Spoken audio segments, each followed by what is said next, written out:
start. So a very warm welcome, everybody, to this Creative HE and Imaginative Curriculum Research and Scholarship Center meetup. We are delighted to have with us Dr. Wasim Ahmed today here, but I would like briefly to introduce some colleagues from Creative HE and the Imaginative Curriculum Research and Scholarship Center before we make a start. Charlotte. Charlotte, there she is. Yes, I am. Hello. Oh, sorry. Yes, I'm Charlotte Stevens. I've been part of Creative HE since I think around the time of the pandemic, when it all went online, and I very much enjoyed this space. I'm part of the Academic Development Centre at the University of Warwick. So that's me. Thank you so much. Thank you. And we have Anne here, I think. Anne? Yeah, hi Chrissy, hi everyone. I'm Anna. I work for the University of Law, which is a private university with a very distributed campus network across the UK. I am an academic developer, but my job title is Inclusive Practice Lead for the university. So I'm responsible for developing inclusive learning, teaching and assessment strategy for the university. I've been with Creative HE since about 2017, I think, 2018. Maybe earlier, I think a bit earlier. Maybe even earlier, yeah. So back when we used to do a lot more kind of in-person events, but we're very local, weren't we, and didn't have a lot of opportunity to involve colleagues from all over the world, which we do now. So yes, and I'm organising the big annual Creative HE Jam this year with Simon, so that's going to be super exciting. Great, thank you so much, Anna. And then Natalie, please. Hi, I'm Natalie. I'm also academic developer at the University of Glasgow, and I joined, I think, joined and have been involved, and not so much in the last couple of years because things were just, yeah. Anyway, but it's a fabulous community, so if you can join anytime, just join the sessions, join the community. We're also on LinkedIn, and so yeah, stay in touch. Thank you, Anna. And we have Simon here from the University of Leeds, who is a member of the steering group of the Imaginative Curriculum Research and Scholarship Center. Simon? Yeah, thank you, Chrissy. Great to see a couple of familiar faces. Great to meet some new people. My name is Simon Voth. I have some years on the clock, as it were, in terms of digital and innovative learning. My particular role at the moment is as digital learning lead in the School of Politics and International Studies at the University of Leeds. Great, thank you so much. And thank you so much for all our guests, for everybody being here, and our speaker, Dr. Wasim Ahmed, who's a senior lecturer or associate professor, depending on the institution, if you like, in marketing at the whole business school. He's a researcher in the area of social media, disinformation. I'm looking forward to hearing more about this, but also computational social science. He has an interest in AI. And we had a quick conversation just a bit earlier where he came from Sheffield, doing all his qualifications there, but moving around different institutions. So today he's going to tell us more about the module that he has redesigned. It's all about prompt engineering. Again, a very interesting turn, and something I think will be interesting to discuss, replacing coding in digital marketing. So I'm fascinated by this because I'm not a coder. I know very basic HTML, but how is this relevant across disciplines? So I'm handing over to you, and we are looking forward to your contribution. Thank you. Perfect. Thanks so much for the introduction and for the invite as well. So I met Chrissy a couple of months ago. We applied for a grant together on the similar topics around AI in higher education. Still awaiting the outcome. So fingers crossed that comes through. So this was a talk. We had exchanged a couple of emails, and I was speaking about how within some of the modules I was teaching, I've had to redesign them completely. So I used to teach a module, digital marketing strategy, where we had all these traditional techniques around kind of research, drafting content, and then with the explosion of different AI tools that are now available. Even in a couple of months' time, when I look at the content, I'm thinking actually there's these other new tools now that students can be using.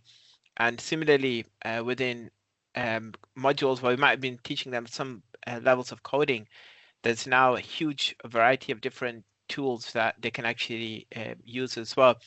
So then it became a kind of a mission to try and teach the students how they could use some of these AI tools, but then use them effectively to generate good output as well. So I know a lot of universities, higher education is kind of struggling with AI and AI generated content. And in some of our modules, we've allowed students to use AI, but because they're not prompting these tools correctly, injecting kind of creativity in them, the output is not desirable. So we've got some information here on how we can design those effective prompts, what we've been teaching our students, and some kind of activities around those as well.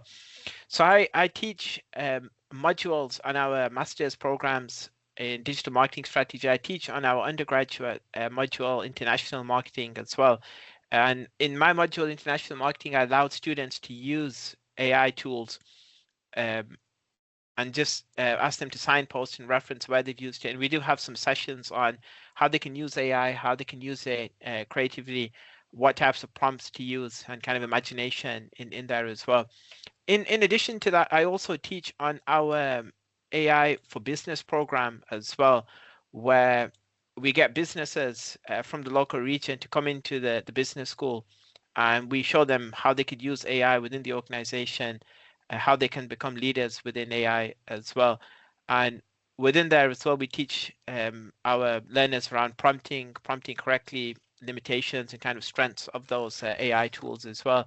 And some of them are becoming really sophisticated now as well.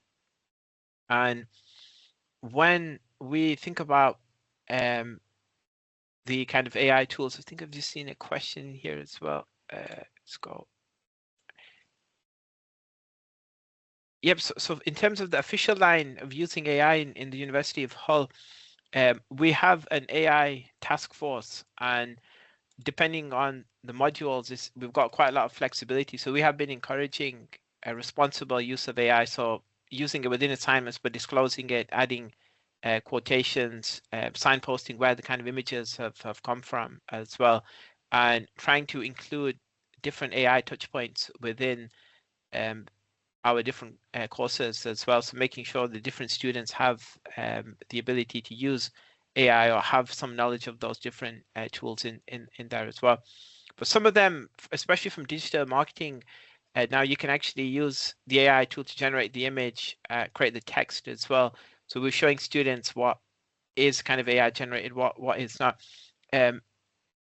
Couple of queries, just a bit of an interactive element at the start, which I use with our students as well to see if they can actually guess what is AI and what is kind of human generated. So I've got one question here just to see if you can figure out of these two, which you think might be human generated. So both the text and the image is either made by a human kind of digital marketing person. One is totally AI generated. Anyone, any thoughts which one is which?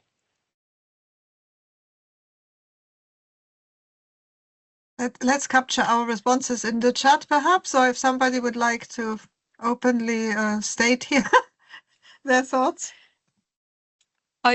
It's Charlotte. I kind of feel like this could be a trick question because I'm automatically thinking that number one is AI because there's that sort of strangeness about it, the strange beauty of it, the quality of it. But so I'm thinking it might be number two. But that's just my thought. Yep, it's good. Interesting. So a bit of a split here as well. So Chrissy said it could be both. That's the first time someone's cast doubt on both of them. Interesting. So it's actually, I can reveal this. A is AI generated, fully AI. So both. This was made in ChatGPT with a small prompt saying, "Can you promote City of Hull to tourists?" And it's generated both a kind of social media post and the image itself of the kind of marina area, and be able to entirely written by a human, and also it's a human image of the Humber Bridge in there as well, a couple of other things in there as well. So again, based on kind of prompts and other areas as well. A couple of other ones as well. So now just thinking of the image generation tools, I'll just show you these ones as well. Anyone, any clues on this particular image?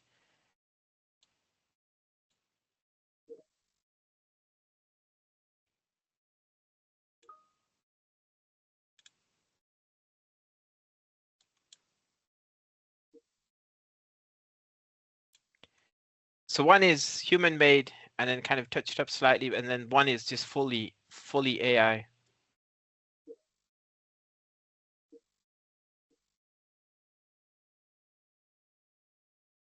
Yeah, so it's a tricky one to tell. So in this case, it's B as well.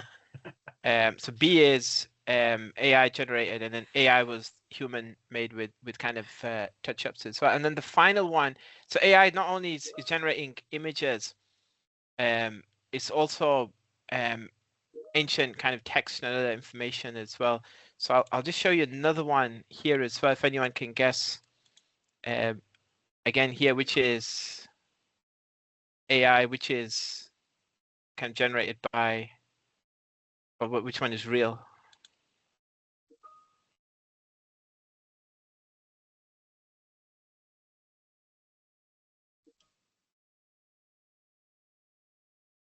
So I've got a few. I think Chrissy has said B, AI version A, B.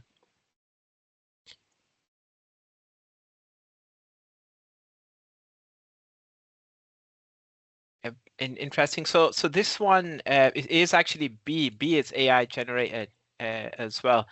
And I've run these quizzes. There's a couple of Kahoot we do with the students as well, and there's organizations trying to come out with telltale signs, but it's really challenging, really difficult now to know what's AI, what's fake. And then on social media as well, they're kind of saying 30% of social media content now is also AI based, AI generated. And I've been running these different experiments in the classrooms, also with the educators as well. It's become really difficult, and there is also one Kahoot quiz as well if anyone has access to it. They even have short video clips of people, and we have to guess if they're real and AI, and it's becoming very challenging, very difficult now in today's term as well.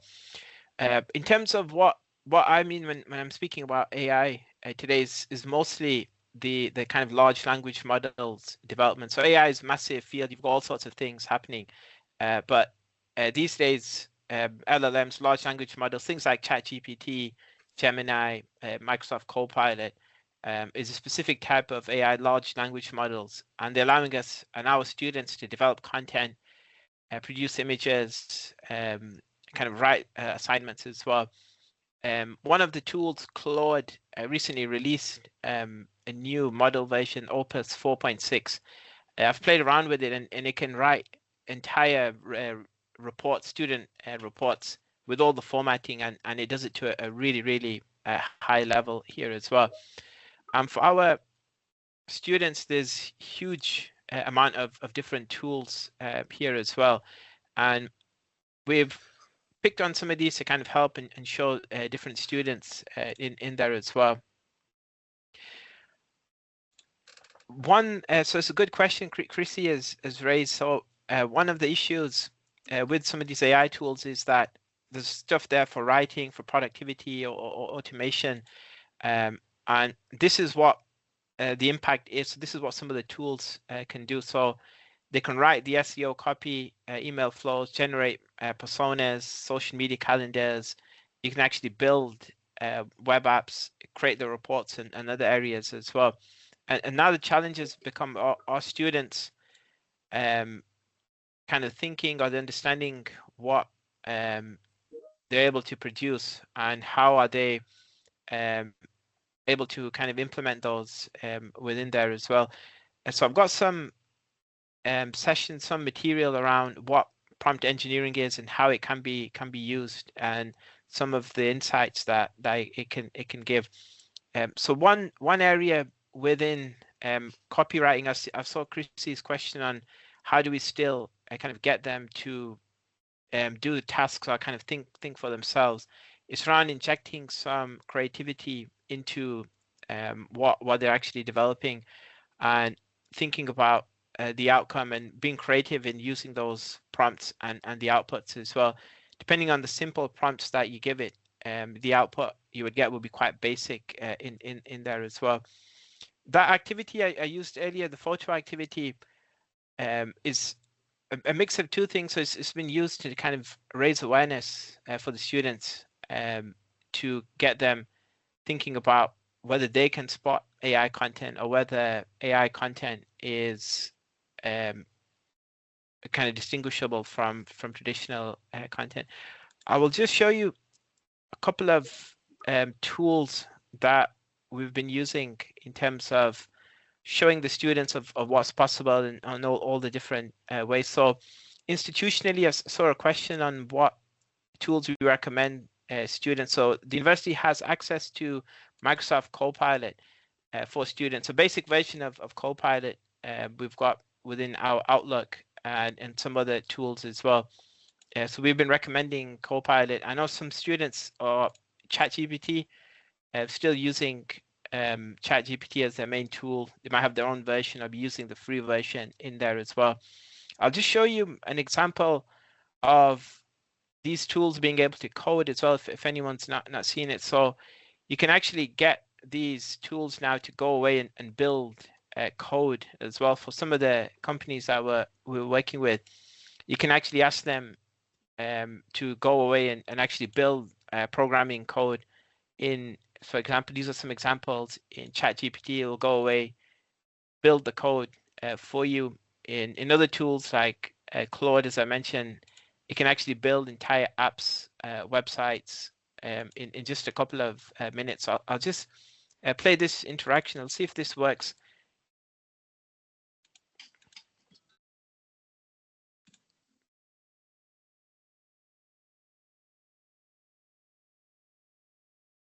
Is there sound, Wasim? We can see the screen moving. Yes, no sound. It's just okay. That's fine.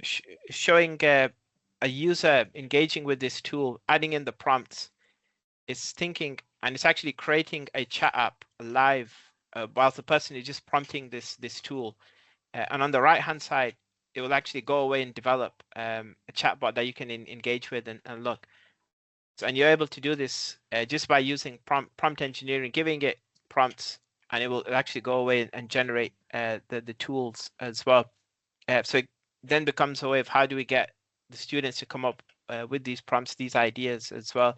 The explosion of tools is there's also tools now for generating what we call research as well. So going online, finding information, and then adding lots and lots of citations into it as well. So you've got this tool, Perplexity, that can go away, do research. So if you say, go tell me about Roman history, it will do the research and it'll give you lots and lots of citations as well. And again, they've been quite clever. They've given free access to students as well with a valid student ID to kind of onboard educators. And again, taking a lot of the human effort and synthesizing, finding information, it will just kind of go away and pop those out as well. So you've also got tools for literature searching, for developing insights as well. With other things, I've seen a question on agentic AI. So that's similar to what Claude is doing. Some of those more advanced tools, they will actually go into the organization and start analyzing and kind of moving around data as well. So tools like N8N and Zapier or other examples of more kind of pure and agentic AI tools as well. But one thing, another tool I will show you, Midjourney, is generative AI tool where the creativity is really important for generating visual prompts. So if you want these tools to generate an image, a visual, the more detail you add, the more description you add to your prompts, the more varied and more visual elements that you would get. Whilst I'm showing you this tool, that I would also, I'll see if I can put this in the chat. You can also have a go yourselves whilst I'm showing you this tool. I'll just put this in the chat. So you can actually browse for free to this tool, midjourney.com /explore. If you click that link, essentially these are all AI generated videos and clips added into this particular library. And what you can do is if you click on them, you'll see the prompts that we use to actually make them. And the basic plan for this type of tool, $8 a month. And we spoke to some of the companies and they were saying actually we can go directly to this tool. They wouldn't need to hire the kind of designers. It can do what they want. I'll just show you some of the prompts people have used, and these tools have gone away and actually made videos based on them. So if, say example, you feed into this tool a man in a casual style flying over a city, and you give it some specific information, this particular tool will go away and actually create the output based just on that prompt. So on that prompt specifically, it went away and generated this short clip. There was another example someone had put as well. So feeding in this prompt with specific information, and then it would go away and actually generate the image. Again, all AI generated imagery and clips in here as well. And within Midjourney, if anyone had a chance to look at it, if you click on, for example, one of the clips, you can see on the right hand side for this one, the type of prompt on the top right hand side they use. So running horses, realistic anatomy, dynamic motion, physically believable, catching sunlight, subtle sparkles, retro, futurism, 1970s, 80s. So they've given quite a lot of detail in here as well. Some creative elements added in there to actually generate this particular output. And you've got lots and lots of others as well. People have made creating these creative prompts in it. So on the right hand side again, you can see what types of prompts people are using to get these outputs.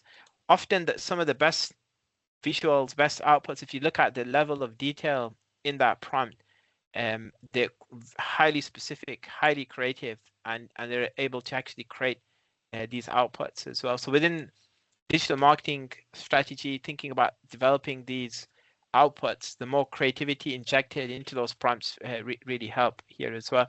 So this concept of prompt engineering, where essentially giving a recipe and instruction to the AI system, a large language model, to produce a desired output. And it's essentially the interface between us and the model, and it's an iterative process. Some of the creative elements that these tools like, so one is role prompting, kind of, for example, act as a doctor, give it a sample output or a chain of thought. Sometimes it likes those types of outputs as well. Other strategies, context, if you give it the industry, the budget, what decision is needed, what the output might look like. Better prompts, clearer context, it can kind of give you that information and those outputs as well. And what prompt literacy gives the students is the ability to generate more coherent outputs, access to better AI capability, speed and productivity gains as well. And it won't give you original ideas, strategic thinking. It takes what the writer gives it, and then it kind of transforms that into the output as well. And we have to kind of go into it and modify it here as well. So you've Wasim, Yep. Wasim, what you share is fascinating and very interesting. Let's pause for a moment there. If there are any colleagues who would like to ask any questions, have some observations. I mean, I personally would love to hear a specific example of how you have used it in the module, because what can be achieved is mind-blowing, truly mind-blowing. But what does this mean for the students and what they are learning on the course? So if you can give us maybe a specific example of something they would be doing as in digital marketing, if you like, and if you have noticed a difference before AI and now with AI. Thank you. Yeah, perfect. No, good timing. So just about to go on to that. So perfect Oh, timing. okay. So, yeah, so good. So these next series of slides is now the specific example. So I just set the scene a little bit, showed you what's possible, all those different tools, kind of prompts and creativity. So based on our specific course, our specific module. So we were teaching the students on our digital marketing strategy module that you've got different levels of prompting. You've got a basic prompt, a descriptive prompt, for example, make me this post, and then you've got the creative post as well. So, for example, you in the most basic prompt, we might say, kind of write me this email, and these are the creative. And when the more creative approach would be, write me this email, open with a story, make the customer kind of feel seen, add a call to action at the end. And then an more imaginative way to prompt that would be the kind of person you're emailing might be exhausted, receiving a lot of emails, kind of be human, start in their shoes, kind of tell a story around that as well. So you've got a couple of things that our students would have to do. So first, for example, digital marketing students on a master's module are given this scenario. So they have to think of a sustainable trainers brand, and they want to launch on TikTok. They've got a specific audience, and they've got a customer persona in mind, value-driven shopping, skeptical of corporate greenwashing, and they need to write a brief using AI to come up with 5 posts. So how would they get AI to write an effective series of social media posts that they could use for their clients, and when they do go into the future and kind of get their jobs? What the most basic version to do that would be just to say for the students to prompt these tools and say, write me those 5 posts for sustainable trainer brand. So what we were doing in my modules was showing them these different AI tools, but then asking and training them to show. It is, yeah. So I just muted someone, I think I've overheard. And then what better way to do that would be to give more specific information in terms of what they were writing it for. But the imagination element where we saw the biggest gains for the students was starting to add some creativity in their prompts for these tools to be able to do their assignments, to be able to kind of write on their modules as well. So in the imaginative area would be not just write the post, but imagine you are the manager of this company, what posts would feel real, and what the audience might want, how they might perceive that in there as well. We often noticed even if we allow the students to go and use AI, if they don't know how to do it correctly, the outputs are not that special. You don't get what you would expect from using AI. You need some of that creative injection in those prompts as well. And these tools, they interrupted the whole module. So you have content generation, content marketing, but instead of teaching students how to generate that themselves, how could they prompt these AI tools to create that? If it came with coding, digital marketing strategy, how would they be able to come up with those without having to do that themselves? You've also got other challenges now as well. So building apps as well. So in our marketing programs, if we're having to develop a website, or if I'm teaching a digital business strategy, these tools again can build you these apps, build you these tools. But again, if you don't give it the specific scenario, specific information, it won't be able to do that in an effective way. And with some of those different tools, one of the issues is if they don't know how to build those effective prompts, it won't give you those kind of correct outputs. And there's examples now. There was someone who's still in school, I think he was maybe 8 or 9 years old, built an entire app using a tool called Lovable, a version of Facebook for his school, just by prompting it along. And I think that the school ended up shutting it down, but they were able to do this themselves as well. So you've got a challenge here is all the students have access to the same AI tools, but how can they use it more effectively, and how can you get those creative outputs? And we show them this example of, you've got a basic way of building a prompt, you've got a better way to do it. It's actually adding some more information, and then if you add in the imagination element, role playing, so put yourself in the shoes of a senior developer, put yourself in the shoes of the charity, give it that kind of more information, and see how you can develop those effective prompts. And what we've been teaching them is actually to come up with the prompt and then take that back into AI and ask it to critique your prompt and give you some feedback and potentially even improve it, to see how you could be creating better outputs, better artifacts out of it as well. So we injected AI touch points throughout the module in terms of coming up with a social media and digital marketing strategy for the organization, and then thinking about the specific units to deliver as well. So how the students come up with content, develop the apps, get them to come into the computer labs and actually practice as well. So we actually converted the module from being kind of seminar based more into computer labs, where they get to try out some of these tools, prompt along, and receive a kind of real-time feedback. One experiment we also got them to do was generate something themselves manually, a piece of content, and get 3 other AI tools, Gemini, ChatGPT, Copilot, to do it, and then see how they felt doing it themselves compared to what they felt using the AI tools, and which ones they thought were better. Most of the students thought that they were really keen to use the AI tools because it sped things up, but they all said that it needed human intervention, that the output by itself they didn't think was good enough. There's no consensus on what AI tool they liked, but they just thought that by itself they actually always had to kind of add in a human element in there as well. I'll just pause here if there's any question. Let me just check the chat if anyone has.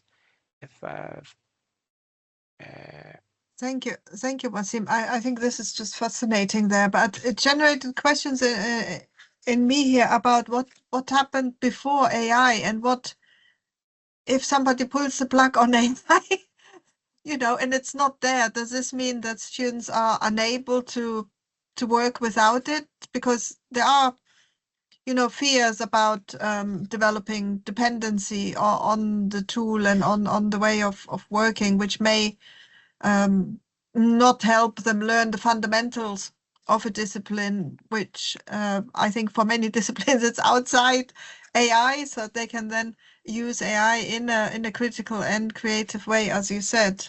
What are your thoughts on that? And maybe there will be colleagues who have other questions. Yeah, no, that's a really good question. So it might already be happening already with this kind of reliance on AI for kind of drafting information, sending emails, using these tools here as well. And I think that there is a danger then a lot of the content will be AI generated. There will be a reliance on these tools to kind of do a lot of the legwork here as well. But it might already be happening where there is a need to actually use these tools to give the outputs that you need, and actually students will maybe struggle not to kind of come up with these themselves. So we do always now still get them to come up with this stuff themselves, learn the process, how they could develop it, and then see how the AI does it, and see if and how it can kind of help them as well, to try and kind of have that base in there as well.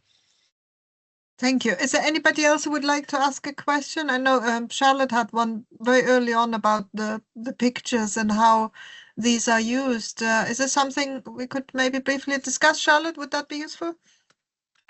Yeah, I was interested in how you used it, because I was thinking it's a really useful, really good activity to try with other students. And I suppose the other question I had was around, what did you do before AI? How did this course look before? Yeah. Did it exist? Yeah. Thank you. So it's good question. So this was taught it's been being taught 5-6 years, even without AI. So it was all doing things manually, so coming up with the content yourselves, kind of shooting the videos, maybe using some analytic tools, but it was all kind of manual, self-driven. So coming up with the content yourself, how do you do that? All of it was by itself in for students to use as well.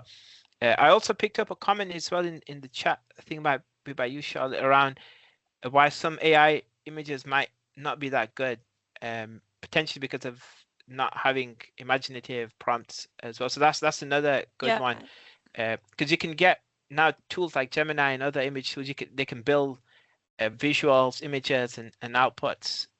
But if the prompt isn't correct, sometimes it's quite tricky to get the output that you might need. A follow-up question to the course is, has it changed the way you assess the course because students are now using AI? So it's a really good question. So I think possibly the bar might be higher. So now they've got access to these tools, and the whole cohort's got access to all these amazing tools. So now image generation, planning, kind of visual elements. So that bar is higher now for the outputs that they produce. So that's probably one thing. So it's probably raised the expectations on the students by having access to these tools, and that also they taught within the workshops as well. So expecting them to kind of use all these tools, and now if they haven't kind of generated the visuals and other things, so that it's less of an excuse because they've learned how to do this throughout the module in the tutorials, workshops.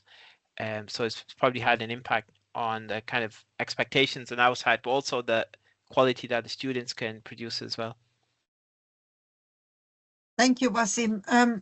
I think you generated wider interest here among all of us.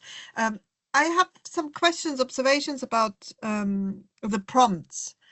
And we as humans are not really good at giving instructions, following instructions, also writing and translating. I used to be a translator, so it was really difficult to make sense of instruction. So do you get any sense that the students struggle, find it hard? And how do they get better? Are there strategies that you use to help them? Because for me, it's more about curiosity than prompt engineering. It's all about questions. Yep, this really good point. So to get students to learn how to prompt or to get kind of feedback in some of the more business facing courses that we've been doing, we got you can actually get AI to help you build the prompt as well. So you can say, I need a prompt to kind of build these different things. And then some of the models like Claude will start asking you lots of questions to gather that requirement and actually give you the prompt. The alternative way to get some feedback on developing those is actually to make the prompt yourself and actually take that into AI, and it will actually kind of give you the feedback from what you've actually created as well.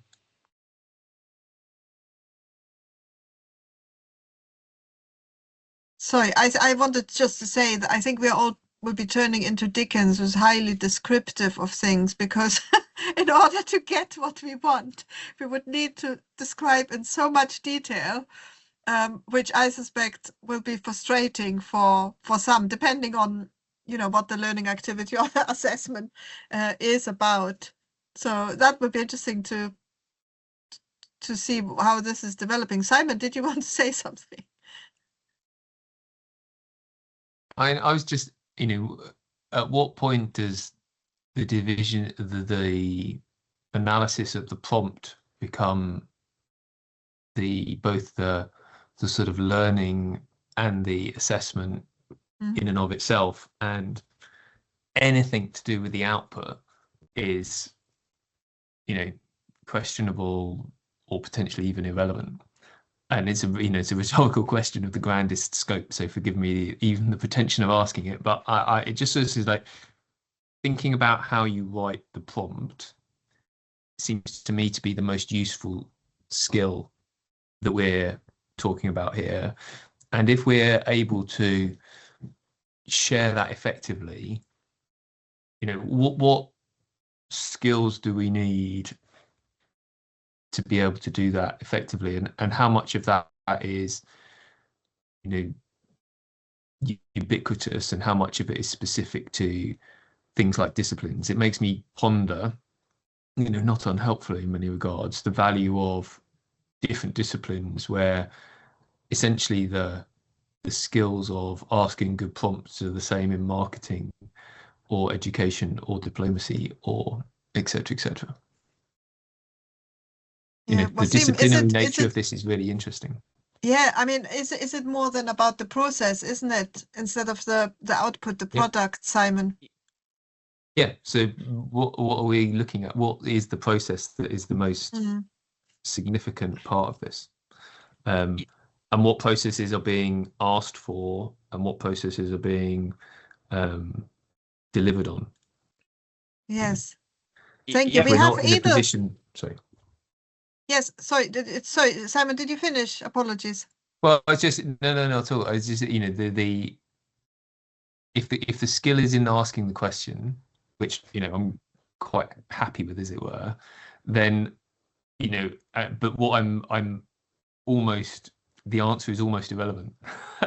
This is sort of, you know, you know, I know I can find the answer, and then I can apply my critical judgment to whether I, as it were, believe it or not, but it's still there as to what is the, you know, the question. Yeah. The balance tips between, you know, formulating a question and finding the answer. And, you know, a lot of education is based on, you know, assessing the answer, not assessing the question. Yes.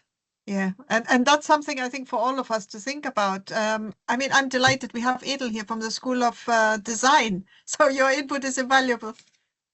Well, yes, but I'm a marketer within the School of Design, so there are other design colleagues. But just sort of building on what Simon has just said as well, it's that critical thinking that I'm most interested in, and ensuring that we engage our students with that critical thinking skills.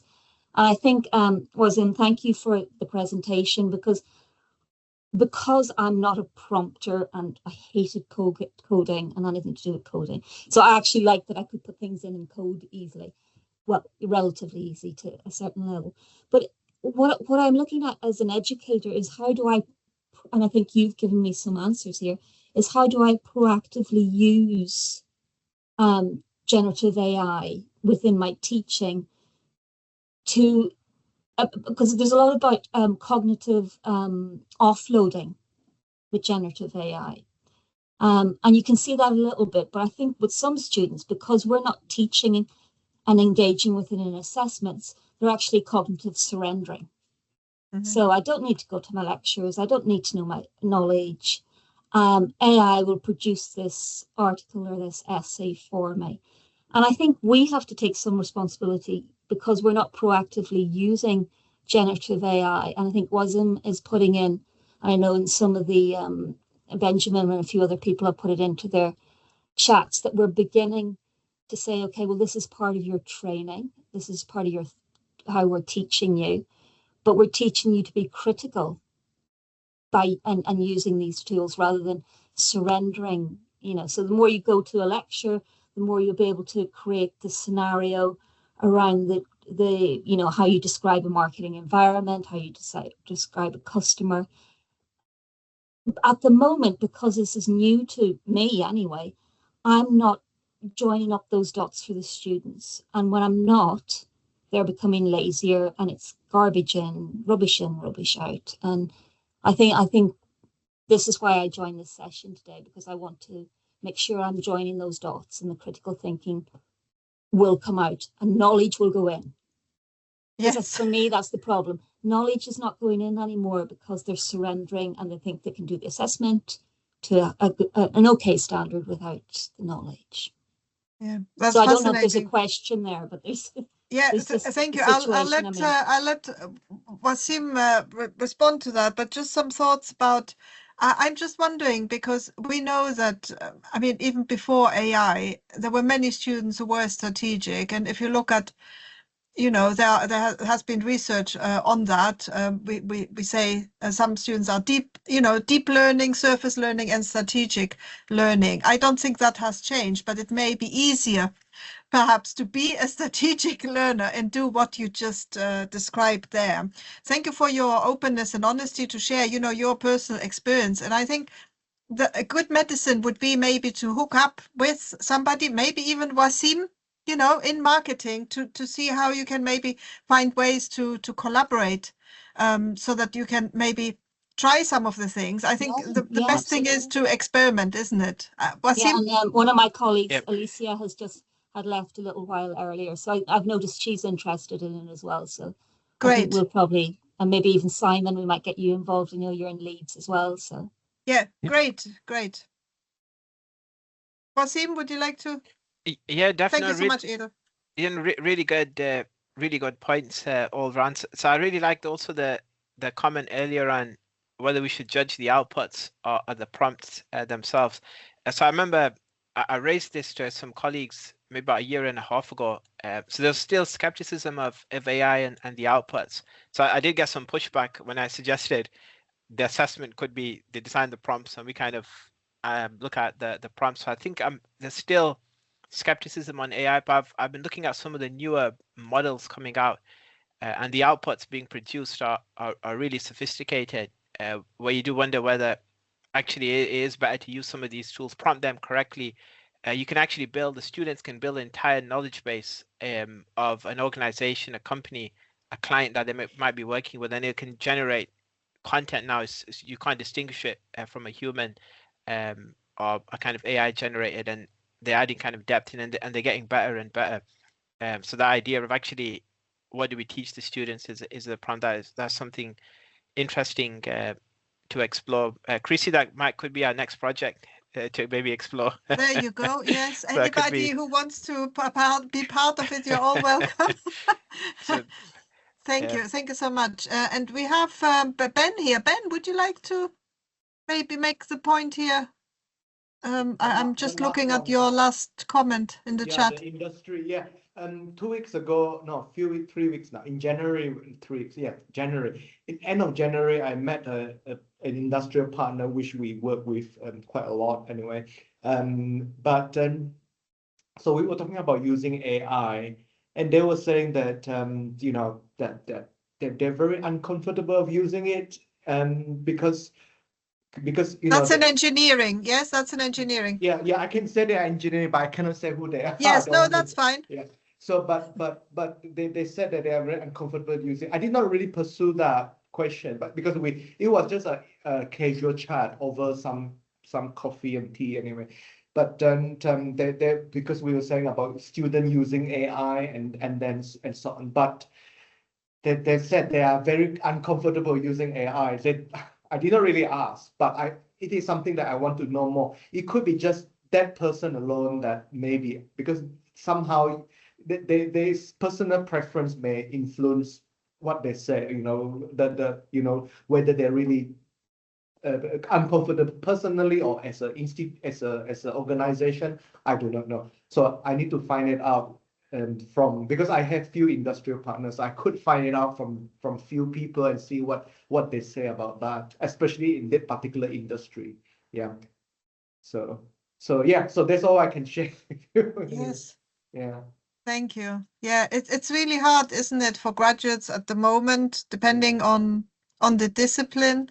And I suspect art and design have a different direction of travel potentially.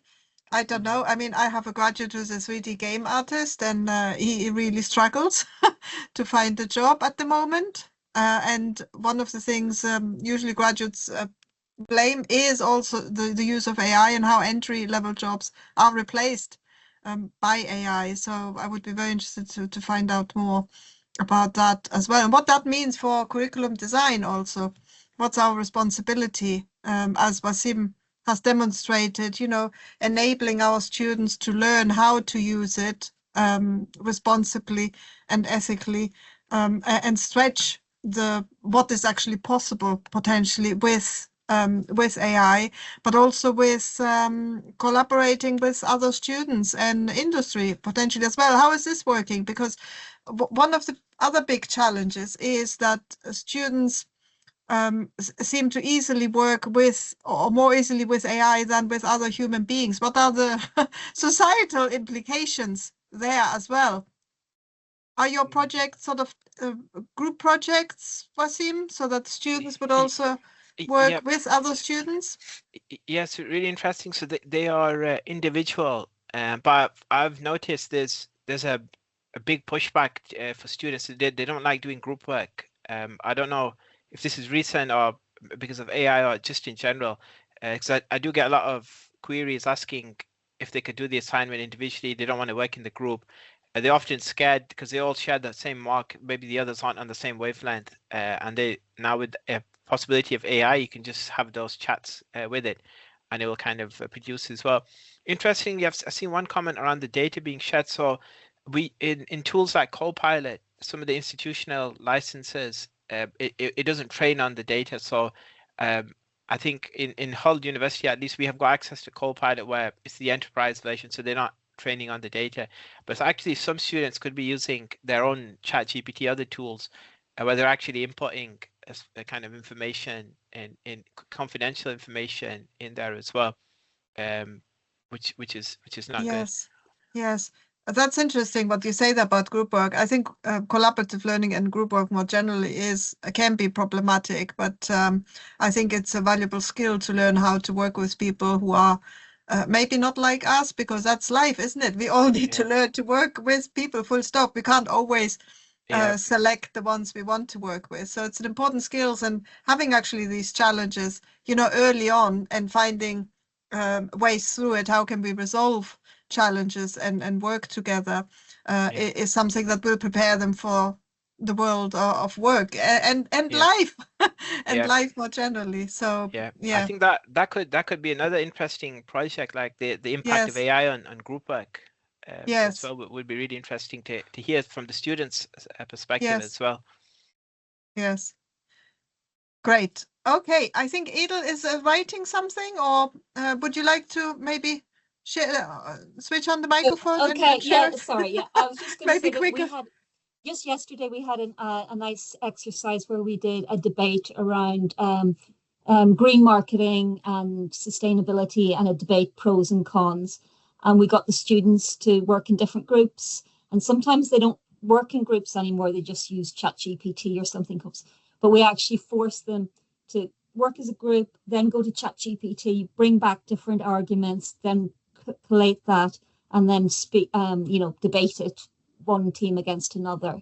And that seemed to work because it was integrated into it rather than sneakily doing it. I don't mean sneaky, but you know what I mean. So it became part of the process that you had to engage with Copilot and then discuss it.